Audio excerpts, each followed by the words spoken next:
Thanks for joining us.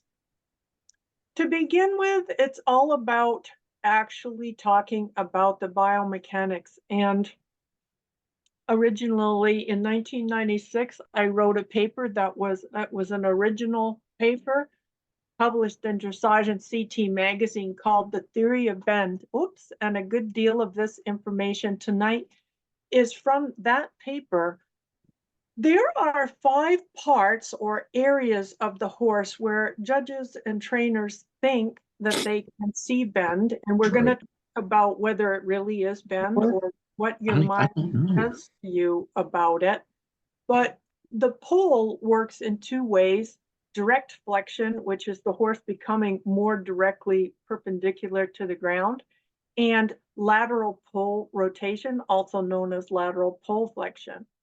The neck actually can bend, it can bend, and you just have to keep in mind that the column of the neck, the actual vertebra, of course, we know the nuchal ligament is right under the mane, and it's like a huge rubber band which pulls the neck up and down, but in the horse's neck is the vertebra, and when a horse actually bends its neck sideways, it also twists those vertebrae, which is something that we all sort of know intellectually, but we don't think about a lot.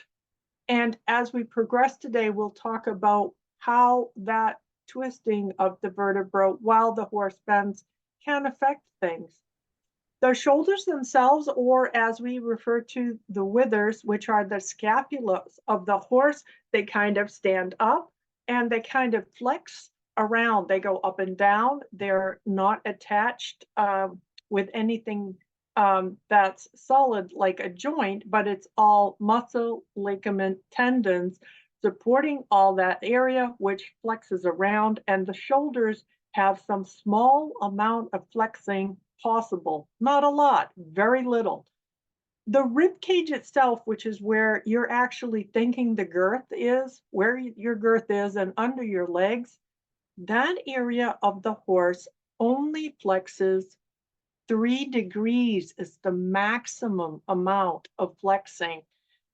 And then the hips and the hindquarter area, if the horse is capable of tracking behind the hind legs, which is how we perceive that a horse bent around a circle or a curve, if the hind legs track behind the front legs, if that actually happens, the hips, the SI, and all of the hind leg joints work in connection with each other, and they have to work in conjunction with each other in order for the hips and the SI and hind leg joints to slip around lower and transfer weight from one side to the other in order for this all to happen.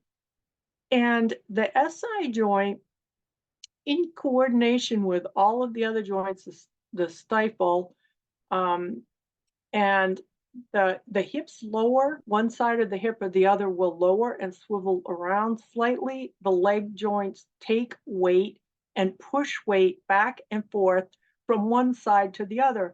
And this works like the differential joint in your truck. And it's an amazing combination of joints which work all together, but it doesn't actually bend like you think of bending. It's a transfer and a slipping around the hips lower, the inside leg when engagement occurs, and when bending occurs, adducting of the inside hind occurs, which means that that leg steps more under the body of the horse towards its midline. So just to go through the 5 places that your brain or a judge thinks or a trainer thinks that they see when they say to you a horse doesn't have bend, these are the 5 areas that could possibly be in their mind that didn't somehow, quote, bend per se. And here's a drawing which helps us get an idea about this from the side, that the pole is right here because this is the back of the skull. And the skull, and this is what would be your occiput, the back part of the skull. A horse's skull backs up to and is parallel to, whoops, sorry, to C1 and C2. Now, a human skull, the back of it falls down over and covers C1 and C2, and ours works a little bit differently. A horse's works that the back of his skull backs right up to C1, and so he can flex down this way or tip his nose up. And so when a horse flexes at the pole down directly, this is called direct flexion. And lateral pole flexion is when he turns his head like we do, like Rosemary's Baby or E.T., that he pivots his head rather than bending his neck to look to the right or to the left. We were just talking about the spinal column within the neck, the cervical vertebrae, and they are here. And, you know, we kind of intellectually know that they go up and down like a column, but because we're so focused on looking down at the horse from sitting on it, that we kind of, we know that it's not here where the nuchal ligament is, but you just kind of lose that concept sometimes. And so when a horse actually bends its neck, it does flex left and right, but these also rotate in order for this horse to bend all around. When he decides that his nose is going to come down here and scratch this, he's going to pick this up and he's going to chew on his ankle. There's a lot of rotation in here. One of the reasons riding instructors talk to us about not crossing the rein across is that enough twisting of the head around and up and over and across can damage this area. Here's the scapulas, the withers, and these are, as we were just talking about, attached with ligaments, muscles, tendons all around this area and to the rib cage and to the spine itself. And these float up and down, they pop around, they rotate like front wheel drive cars a little bit. So they have some flexion.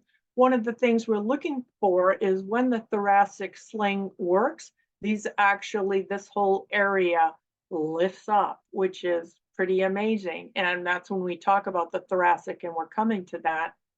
The rib cage area is right here. You're sitting over these areas, and this only flexes 3 degrees. And here's the edges of the hip is here, and the SI as we know it, stifles, hocks, fetlocks, and pastern area. This whole area works all together to move and transfer weight back and forth and propulse the horse forward. And in reality, does it bend? Only by virtue of all of these joints working together and moving weight around and flexing. The lumbar vertebra, which are right here, which is just behind your saddle, because this is, the saddle, the end of the saddle's right here. These don't bend sideways at all. They're not even physically possible to go, make a curve. They don't curve. They undulate up and down, and the horse's body rolls around, and this part rolls around. So you have the feeling that the barrel is undulating sideways. And when you look down on a horse, like you take a videotape of a horse walking and you see its back kind of going like this, but it doesn't actually bend sideways. It undulates around, which is fascinating. So quick review. This is how our brain makes us think. Like, let's say you're lunging the horse, and when you perceive that you think the horse is bending on a 20-meter circle or a 10-meter circle, your mind tells you that it's bending around like a Chiquita banana, sort of in this incredible bend. But here is what actually happens. And this is when you get a 10 on a circle, the horse actually is bending. And this is what we want it to do. This is what you think it did. Look at that. The lumbar seems to be bending, which we know isn't possible. this is actually how it looks. And if the rider is properly placed and the horse is actually bending in all the areas that it's capable of appearing to be flexing, I'm going to put appearing to bend, then this is what it looks like. The pole rotated a little bit, and as the rider, you're sitting here, you can just barely see the inside of the eye, and the neck has some flexion. And then the shoulder blades here, they're sort of like front wheel drive car. This one's a little more ahead, this one's a little more further back. There's some flexion. We talk about the rider's seat and shoulders follow the shoulders of the horse. So the scapulas have very slight flexion. The rider the same, the outside shoulder just a little tiny bit ahead, the inside one maybe a little back. The rib cage has only 3 degrees of flexion, and you can see as you progress through the back of this horse that obviously through this rib cage area there is less and less flexion going on here, because you're like, I think it's flexing up here. The further back you look, you're like, this rib cage isn't flexing way back here, because by the time it gets back there, it is floating, but it's near the lumbar. And it's mostly all of the soft tissue, which is below the horse's rib cage, its guts and its soft tissue and all that. Is that all flexing around and moving? And yeah, because that's all soft areas through here. So here's the lumbar. You can see very clearly that we still think the horse is bending. It's correct on the 20-meter circle or the 10-meter circle or whatever, but the lumbar is straight. And then I drew a straight line across here just so that you could see how this hip area is functioning. Usually the inside hip lowers, the outside hip takes weight. Weight is transferred back and forth through here, the SI, and all of the hind leg joints. It's kind of amazing when you look at it like this and you go, if you've already thought about it, then I'm preaching to the choir. But if you haven't happened to actually see these diagrams, I got to tell you, the first time I saw these, I kind of flipped out. And I also stopped writing odd things on people's papers, like not enough bend through body. I stopped writing that on tests, because what part of the body did I want it to be in? And if I say that to somebody, how much are they going to crank around on this poor horse when it's capable of a 3-degree bend right here? I became more specific as a judge, saying where I thought there wasn't flexion. And if I referred to bend, I was very specific about where I felt the horse was stiff, rather than saying lacks bend. Not that that isn't an okay, please understand, I'm not criticizing our judges. What I'm saying is that when I learned this, I became just very fussy about my judging. Needs bend is an okay remark for a judge to make, and our judges committee, supports that. But on the other hand, when you're beginning to think about bend, now when you get the paper that says needs bend, you need to go back and look at your own horse and decide about where it was that the horse was stiff. We're looking from the top down about some of this that we were just looking at, and this shows the skull attachment to the cervical, which is really good, and we can see a really good looking down onto the scapulas, and it's just another view of how this looks. And then here we can see where the saddle sits on top of this. So it's just a good review, because a lot of times we just don't look at the skeletons enough of a horse to really think about. This drawing is significant because what's interesting about a horse is that point A, which is right here, which is, right at the back of the wither, right at the very edge of the back of the wither, is where this horse's center of gravity is. And I think most of us think about this center of gravity, and we kind of forget that we don't actually sit over the center of gravity. We actually, in this point B, line B, is the center of motion. And that is the position that you need to sit over in order to be stable on the horse. You would think it would be here. And there are a lot of people that get out there and, talk and misspeak by mistake because they talk about this is the center of gravity of a horse, and it is.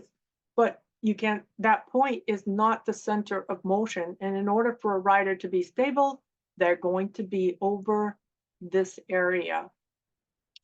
The interesting thing about this is that it's this area right here that is the sweet spot for the horse, which is behind the center of motion and really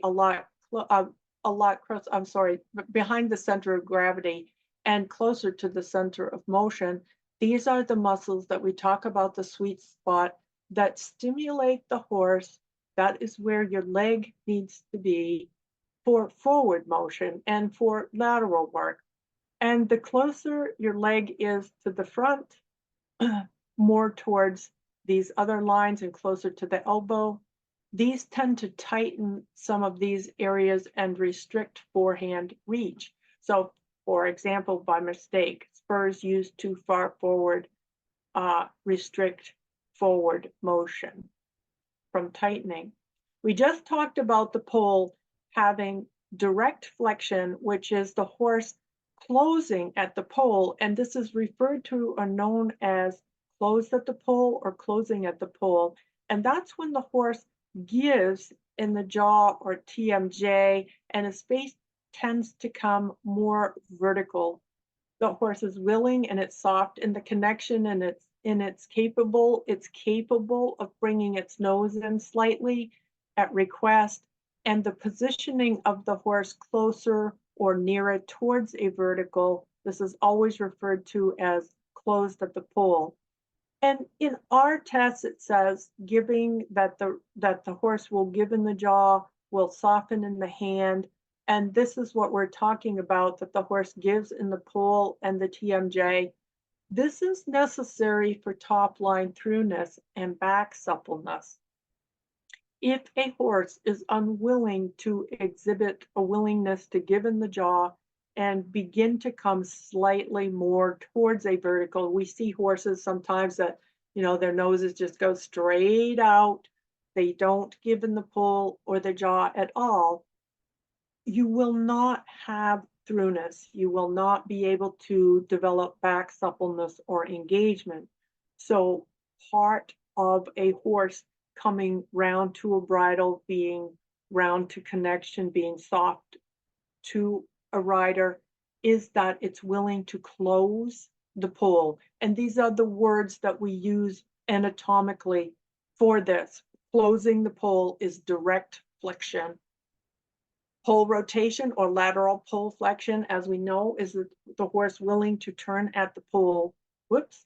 And keeping the ears level, the horse swivels the head laterally, and it's swiveling its skull in relation to the first cervical vertebra.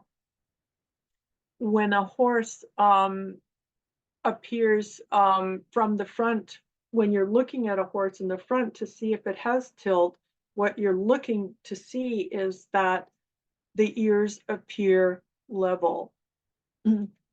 How much is enough lateral pole flexion?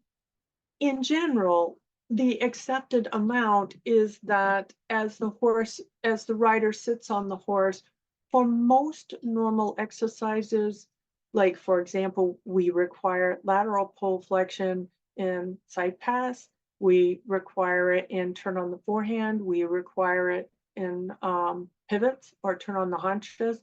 For these types of exercises, just the smallest amount you can imagine, that you can look down and see past your cheek piece and see the eye slightly. If you can see onto the face of the horse, if you can see more than the eye, it is probably too much. And what will happen probably is you will look down and see that you have neck bend besides lateral pole flexion. Pole rotation has been proven biomechanically to be connected with shoulder flexion and suppleness. Whoops, the old maxim that a horse should follow his head and his nose is correct. And a horse that does not exhibit lateral pole flexion will probably not exhibit lateral flexion through the shoulders or suppleness of the shoulders. Correct pole rotation is required in all exercises and all turns and movements, all corners and lateral movements. The horse has to follow its pole first. Many times when a judge says lax bend, it's the very first thing. The pole didn't go around first, and the pole has to go around first. This biomechanical mention has to do with within the last 15 years or so. A lot of studies have been done that show that the pole and the shoulders are on the same biomechanical system of nerves for the horses. And this is why when you don't have lateral pole flexion, you frequently see horses that are very stiff in the shoulders and vice versa. So new information for us. Again, a drawing, the same drawing again, but just relating again that this near the red, the big red line is the center of gravity as opposed to the center of motion, and that riders have to sit over the center of motion. And if you think about that, here's where the rider's seat is and the leg comes down. If you're not in a chair seat, and this is why alignment is so important, if you're in a chair seat, your leg will be out here in front of line A, which is over by center of gravity. But if you're in correct alignment, your leg will fall onto the sweet spot of the horse. These are the muscles that can stimulate activity behind in the horse for engagement, impulsion, lateral work. The same thing, only now we have rider and tack or saddle and tack, and we're trying to get at that the alignment is through the center of the hip and down through the center of the ankle rather than the heel. And these two pink lines right here on this diagram are just that this horse's black girth blends in, but you're 4 to 6 inches behind the back of the girth on most saddles, and particularly Western saddles. English saddles, you're likely to be 3 to 5, but Western saddles a lot more because sometimes the girthing systems are amazingly close. So here again, without the rider, I've marked it in red. This is actually where the rider sits in this particular saddle, but it also points out that that is the center of motion on this horse, and here the leg would fall down to the sweet spot. So now we're beginning to think about, okay, biomechanically, last month was all about riders and riders' aids, and then we're looking biomechanically at the horse, and now we're really coming together with, now I really understand why equitation, why is equitation important? It works with the biomechanics of the horse. All of this information that I'm going to talk about next is thank you to Dr. Hillary Clayton. She's an amazing woman. We all recognize her as being one of the #1 experts in the United States on biomechanics. And additional recommended reading from this woman, like every judge and every trainer should read The Thoracic Sling by Dr. Hillary Clayton. It was published in February issue of 2021 USDF Connection with these illustrations with permission. And she explains and shows very clearly how the thoracic works, the thoracic sling area. The shoulders are supported by the thoracic sling, and thoracic sling muscles are engaged. And when they're engaged or contracted, the scapular, wither, and shoulder area is lifted. When that is lifted, it allows for greater shoulder mobility for bend, flexion through the shoulders and through the wither area through turns, or shoulder suppleness. The lifting of the chest and the withers, the thoracic sling is contracted, brings the base of the neck up, and it allows greater reach or mobility of the front leg for crossing or ground cover. It allows the neck to be more correctly supported. To be more correctly supported. And the top line is able to reach forward to the bridle, have more uphill balance, and the horse can be more through the back. When the thoracic sling is utilized, the horse is more uphill at the withers, has more freedom of motion, and more ability to balance and bend, keeping in mind that there will be only small amounts of lateral flexion through the shoulders and the rib cage. This is the same horse, and on the left-hand side, the sling muscles, the thoracic sling muscles, are relaxed. I'm going to move you all over here. And on the right, the same horse with the sling muscles contracted, and look at the height difference at the withers. The next thing to notice is that with the sling muscles relaxed, that the sternum is well below the elbow joint. And with the sling muscles contracted, all of a sudden, the sternum is above the elbow joint. This whole area came up, and this is sort of what we were talking about, that these scapular area can really flex around and it can really come up and down. And it's very important that the horses begin to use the thoracic.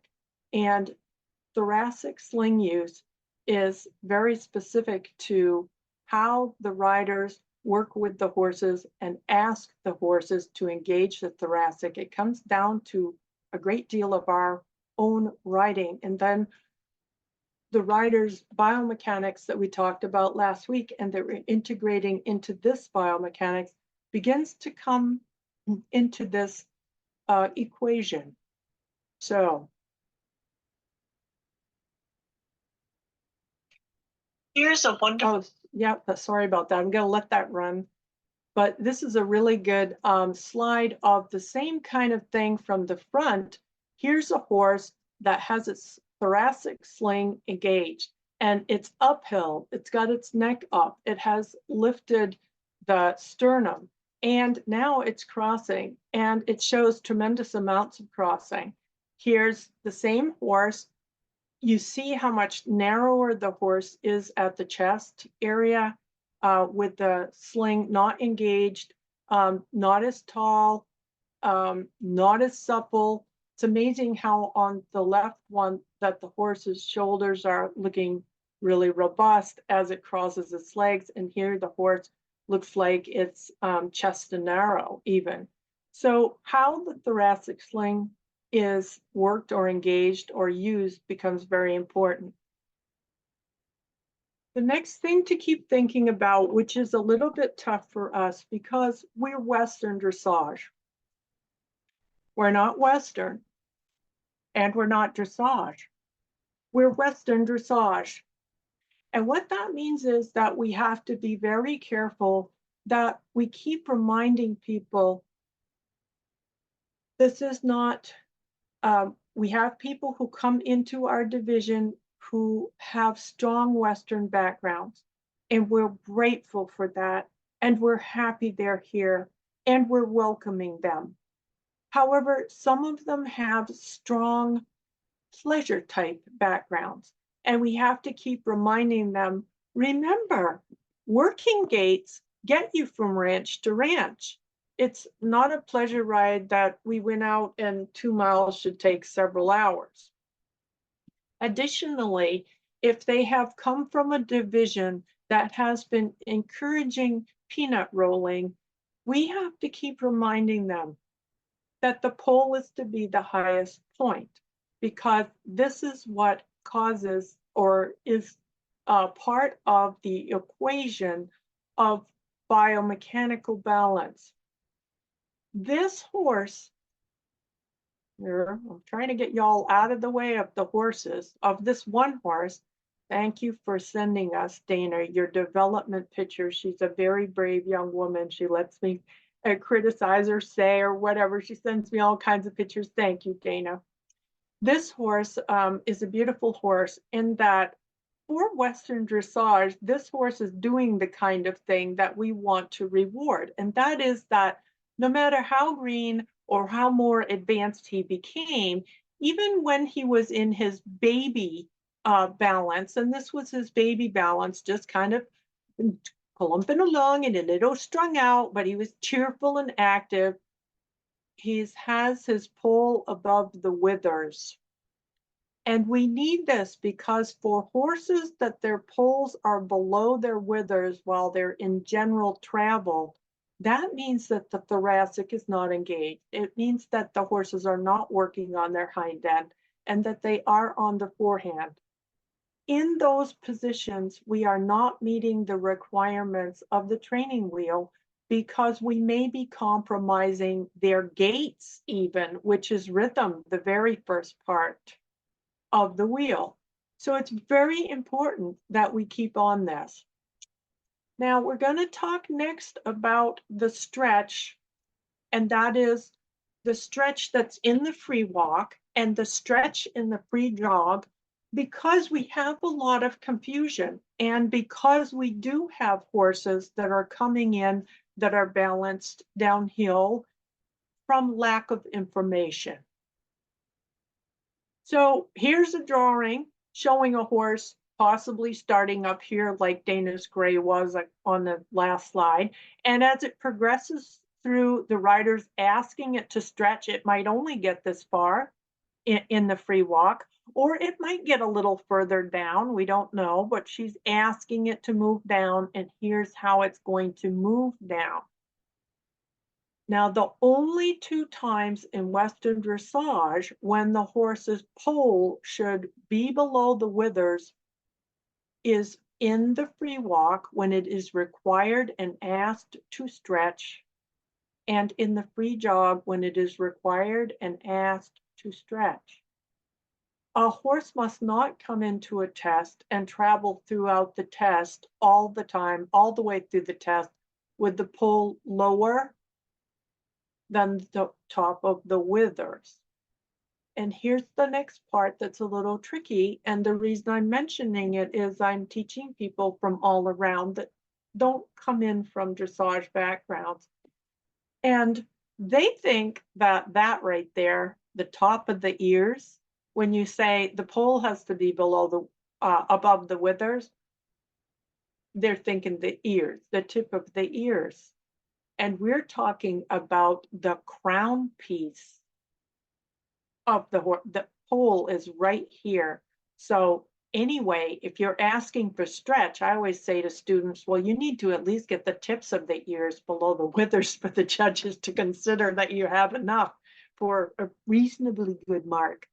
And it helps them because they have a visual, but you have to be very clear for people that the ears are not what we're talking about. The crown piece of your bridle is the back of the pole, and that has to be above the withers unless you're in the free walk. Now the free walk has two parts to it. When we ask the horse to stretch, it also says stretch and stretch forward. And that's what we were talking about, opening and closing of the pole, which is, from the side, the throat latch area. If you can't remember it, did it stick its nose out? Did it open its throat latch? And so we're looking for this horse to come down and to stretch its nose out. And what does that do? It contracts the nuchal ligament, which acts like an elastic, which pulls the little vertebra up here and separates them and lifts this whole area, which is known as fascicle of the back. And it should have helped to lift the thoracic and separate the spine and bascule the back. And that is the point. I'm going to apologize right straight up. I don't have a 10 picture in Western, but this is my husband's horse at White Fences in Florida, probably 4 years ago. And this got a 10. And I just didn't have the heart to just crop it all off, because I think you have to see me and the horse and the connection. But look, this is his working trot. This was in first level, first level test, I think. I can't remember. He was either in training level or first level, because this horse was very green in the show ring. But this horse went around the 20-meter circle in this connection. So you have very small lateral pole flexion. You can see that. You can see he's in connection with the outside rein. The inside rein is quite soft, but this is clear connection on this rein. He's definitely reaching down and forward. You have plenty of impulsion and engagement.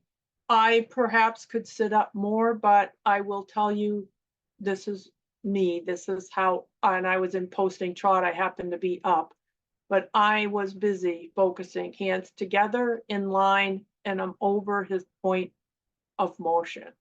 It got a 10. This is what we're looking for. Why? Because as he stretched down, good power, good engagement, has bend, went around the 20-meter circle accurately, and took up the reins well, which is also part of it.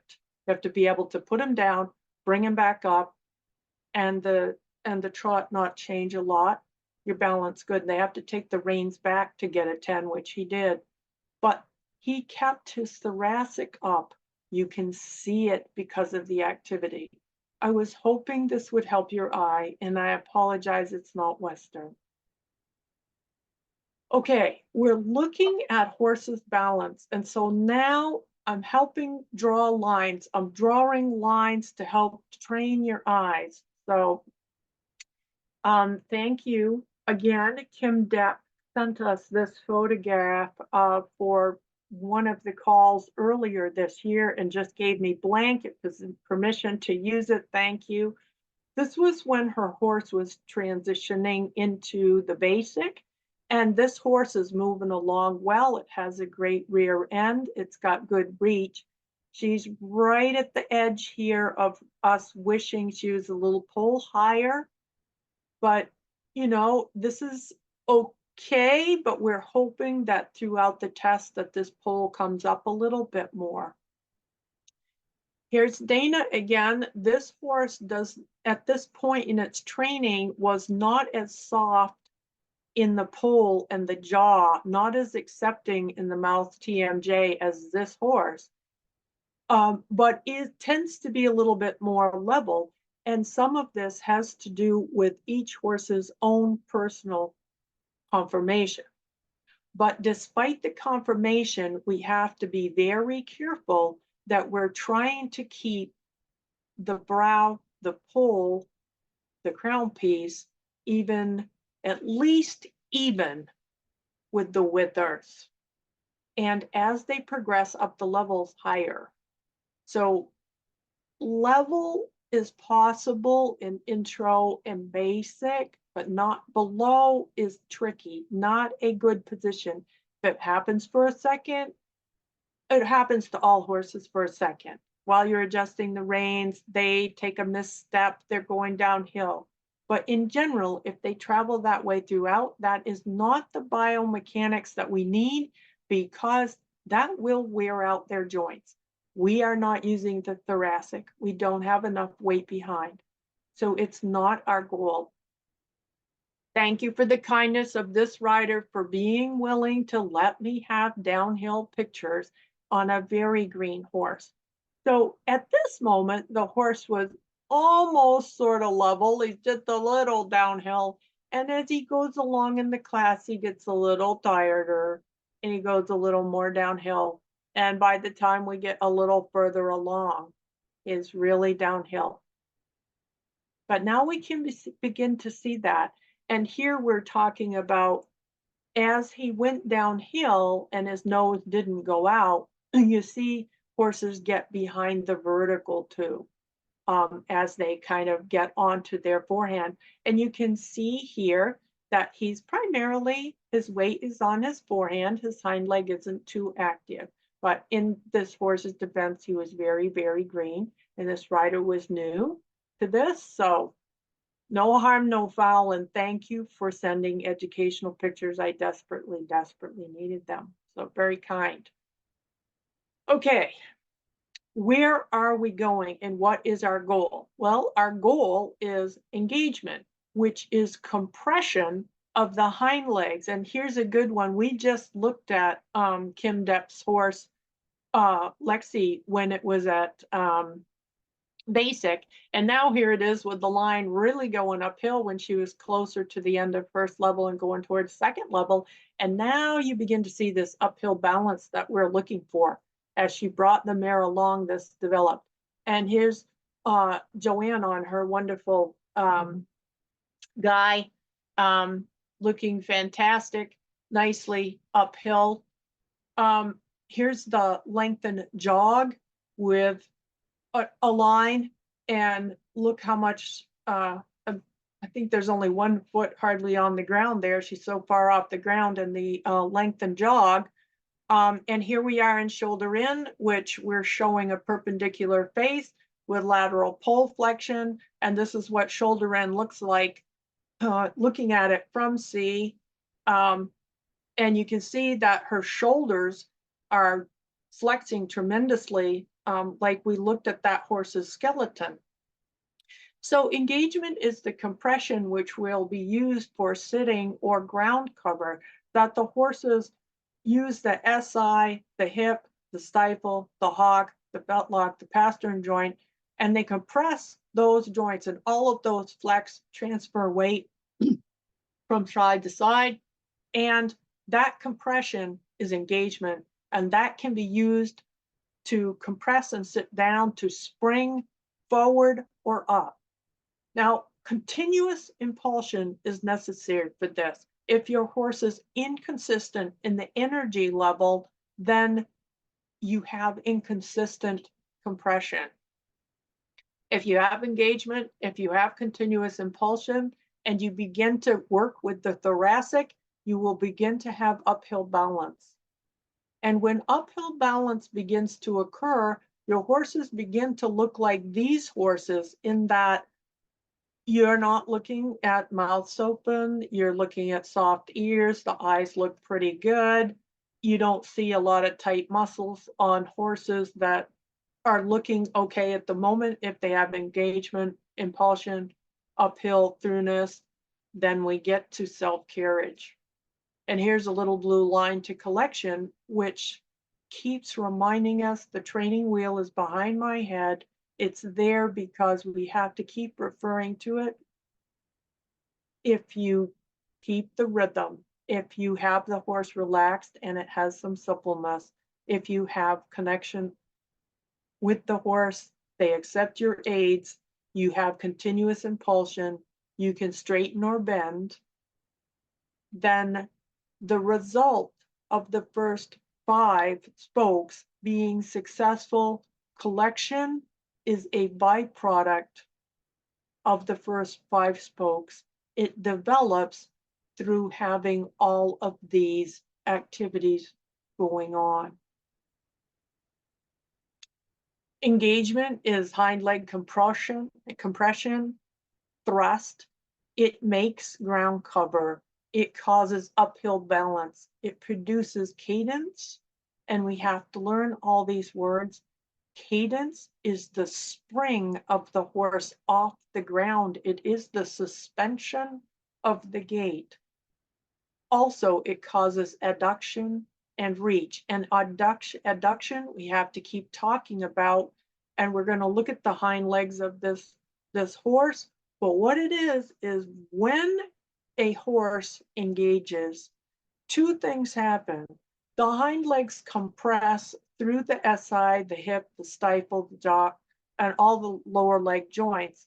But additionally, as the horse lands the base of support gets closer together with the hind legs, and frequently, especially in turns, the inside leg steps closer to the outside hind leg. It steps under the midpoint of the horse. What this does is make a smaller balance point for the horse to balance on. For example, if you think about if a horse widens their legs behind, they have less support.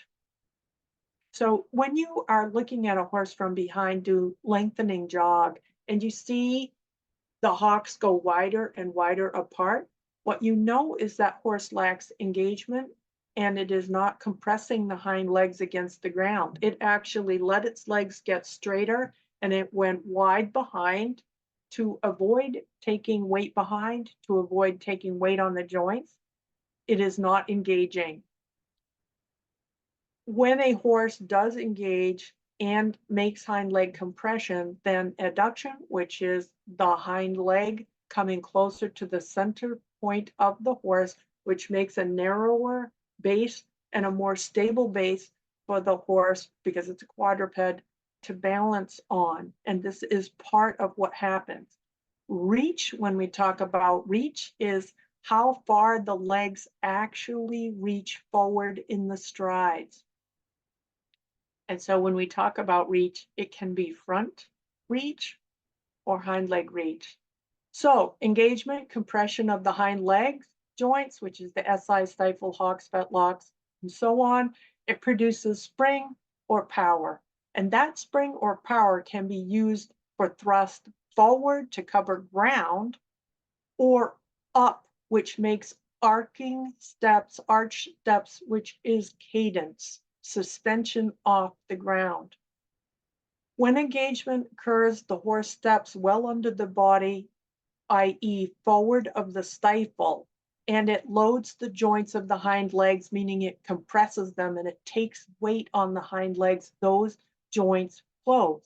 If you look at a horse that's traveling along, no matter how much ground it appears to cover, if you have the feeling that the legs swing, but they don't close, the joints don't close, it's not engaging. It is swinging its legs from the hips, but it's not taking weight behind. And you do sometimes see this. This actually does happen. Additionally, the hind legs will come slightly closer together, which is to adduct, to form a more stable base of support for weight carrying, thrust, and propulsion. An evasion of this is going wide behind, and it is an evasion of engagement. And if you should get a paper from a judge that says wide behind, that is a true legitimate comment, and that is what they're getting at, that this is a problem with engagement and with the horse being willing to take weight through the, and it usually judges will say, well, he wouldn't take weight on the hocks, but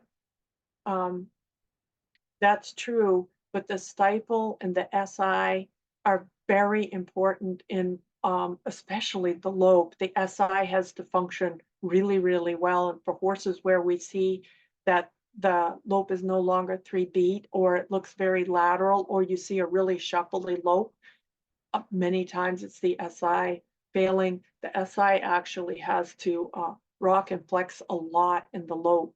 So it's not only the hocks, it's not just that horses are hockey, it is all of these joints working together. And if there's anything wrong with any of those joints, you will see a problem in engagement and impulsion generally. So once again, here we go with different lines, but we're seeing this horse really step under. So we're seeing reach in the hind leg. We have tremendous separation of the hind leg. And this was the first, or where we can see she just stepped off the diagonal and lengthen lope. So these were the first 2 steps of lengthen lope, and this horse is super uphill. The thrust must be incredible because it looks like she's just moving. And you can see from the lines that there's thrust, compression, and reach going on. And that's what we're beginning to watch and train our eyes for the balance of the horses. What is their balance?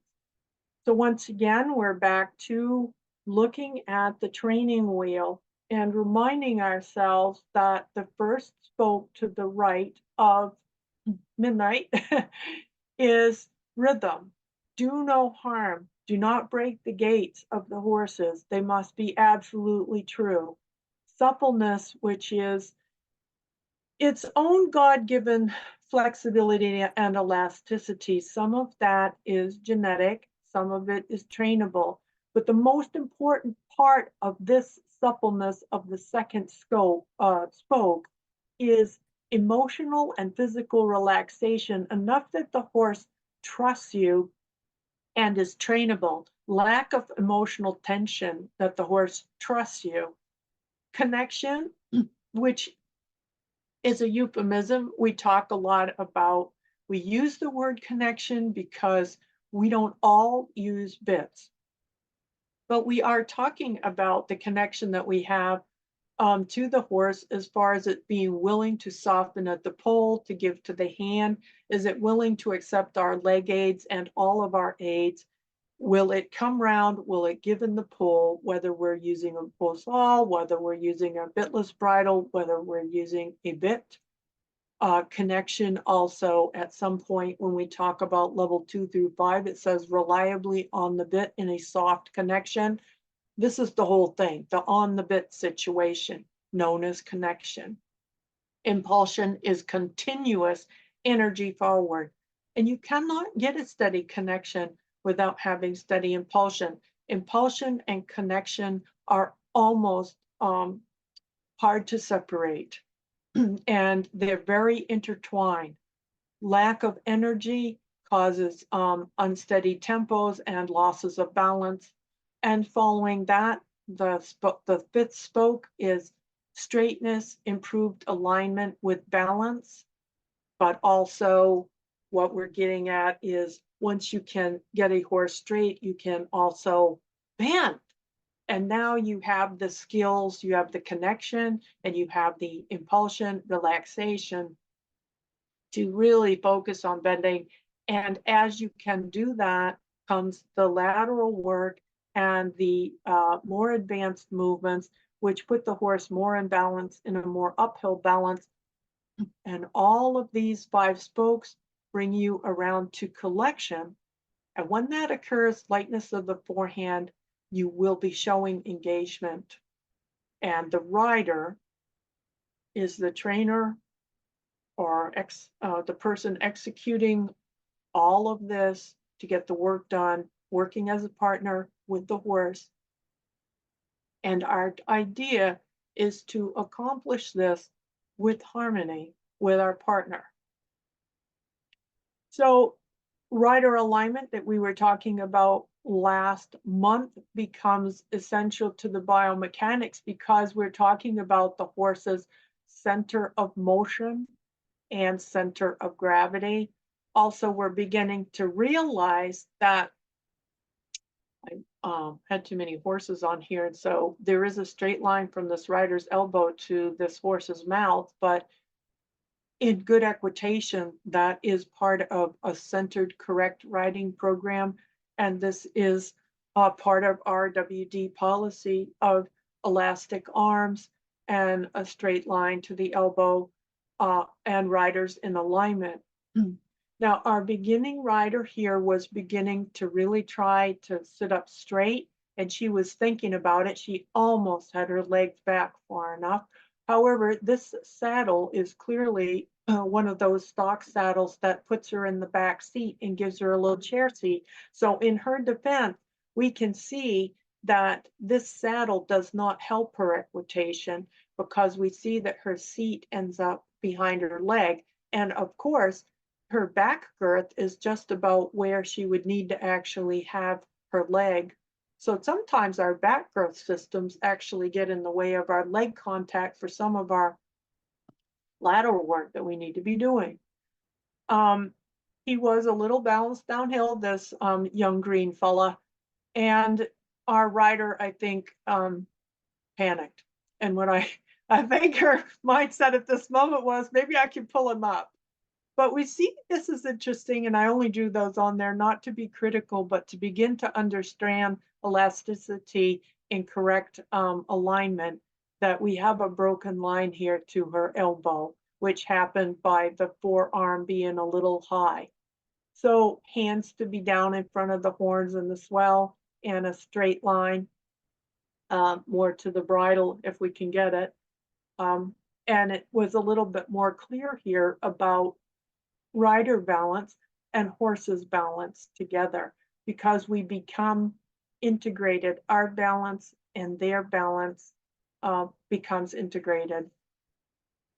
So that went right along, ladies. You're back to this. Any questions or comments? I know, Teresa, you're there. She's a new judge. Is Joanne out there? Does anybody have any questions? Good to go. Oh, it's clear. In that case, I will prep you for next month. And our next month, we're going to continue just a little bit more with the discussion before we go on to our last call, which will be more about the lateral work. But working with us and with our students and judges about collection versus headset and engagement versus hawk action, which is a little bit more biomechanics. It was too long to put into this one tonight, but we're going to talk about conformation affects how horses move and how judges are trained to evaluate your horse, not against another horse. Like, it's not about their preference of what conformation that they're looking for or what breed of horse they're looking for. Our judges are trained that if your horse comes in and performs well and correctly for its conformation, it is rewardable. And we're going to talk to you about that, because that's very important for riders and trainers to understand, so that we can get the best performance from the horse that we have. So collection versus headset, engagement versus hawk action, so that we have a clearer understanding of collection the last spoke. Any comments? Well, thank you so much for being here tonight. I really appreciate it. And I'll see you next time. And don't forget to subscribe. Thanks for watching. If you like the information we provided today, don't forget, subscribe, like, and share. Also check out IdaNorrisDressage.com and Ida Norris Western Dressage on Facebook.